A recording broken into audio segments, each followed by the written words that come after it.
ठंड का मौसम था। दिन पर दिन कड़क सर्दी बढ़ती जा रही थी। भगवान कृष्ण सुदामा के साथ धरती लोक पर भ्रमण कर रहे थे। कान्हा, देखो धरती लोक पर सर्दी कितनी बढ़ गई है। इतने समय बाद धरती लोक पर सर्दी का आनंद ही कुछ और महसूस हो रहा है। मेरा तो मन कर रहा है आज पूरा दिन ही हम धरती लोक पर भ्रमण करें। वो बात तो सही है सुदामा, पर धरती लोक पर रात गुजारने के लिए हमें रजाई की आवश्यकता होगी। हम अपने साथ कुछ भी लेकर नहीं आए हैं, तो इसमें देर किस बात की है। हम किसी रजाई बनाने वाले को ढूंढ लेते हैं, कोई तो हमें रजाई बना ही देगा। हाँ, वो तो हमें देखना पड़ेगा। अभी तो रात होने का समय है। चलो हम किसी रजाई बनाने वाले को ढूंढते हैं और रजाई बनवाकर रात आराम से किसी पेड़ के नीचे गुजारेंगे। इसी बहाने हम ठंड का आनंद भी ले लेंगे। कान्हा, ये क्या कह रहे हो? एक उंगली के आकार जितना कपड़े का टुकड़ा और रुई, वो भी इतनी जरा सी, जो तुम्हारी हथेली में समा जाए, इससे रजाई बन जाएगी?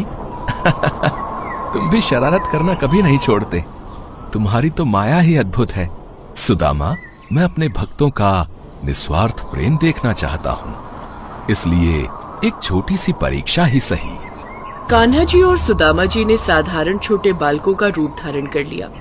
कान्हा ने अपने एक हाथ में कपड़े का एक छोटा सा टुकड़ा और एक हाथ में थोड़ी सी रुई ले ली और रजाई बनवाने के लिए वो सभी रजाई वालों के पास घूमते रहे, पर कोई भी रजाई वाला उनकी रजाई नहीं बना रहा था। उल्टा वो उन पर हंस रहे थे। बच्चों, हमारे पास ठंड में रजाई बनाने के बहुत सारे काम आए हुए हैं। देखो, हमारा दिमाग जो है मत खाओ। इतनी सी रुई और जरा सा कपड़े के टुकड़े से कोई रजाई नहीं बनती, समझे? जाओ जाओ यहाँ से और जाकर गिल्ली डंडा खेलो। हमारे काम में विघ्न मत डालो। ठीक है, जैसी आपकी मर्जी। चलो हम किसी और रजाई वाले के पास चलते हैं। कान्हा, इतने से कपड़े के टुकड़े और जरा सी रुई से कोई रजाई वाला रजाई नहीं बनाएगा।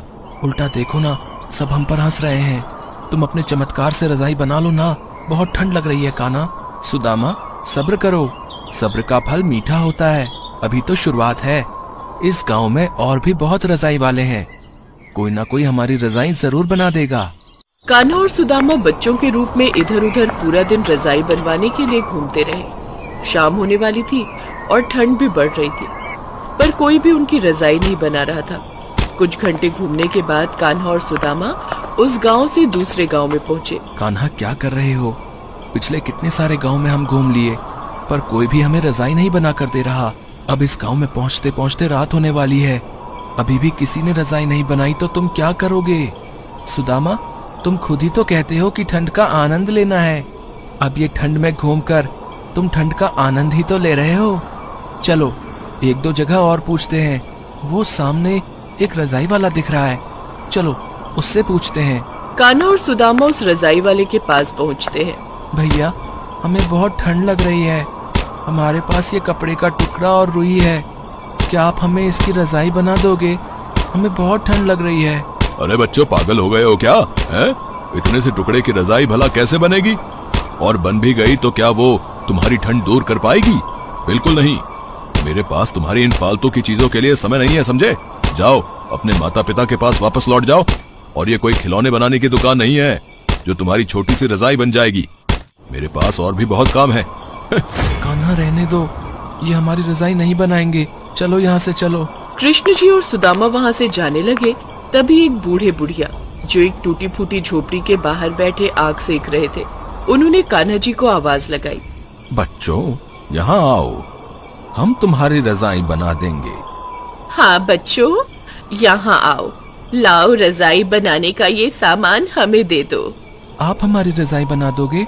हाँ बच्चों, मैं पहले रजाई ही बनाता था, अब उम्र के साथ साथ मेरी नजरें कमजोर हो गई हैं, इस वजह से मैंने रजाई बनाना छोड़ दिया।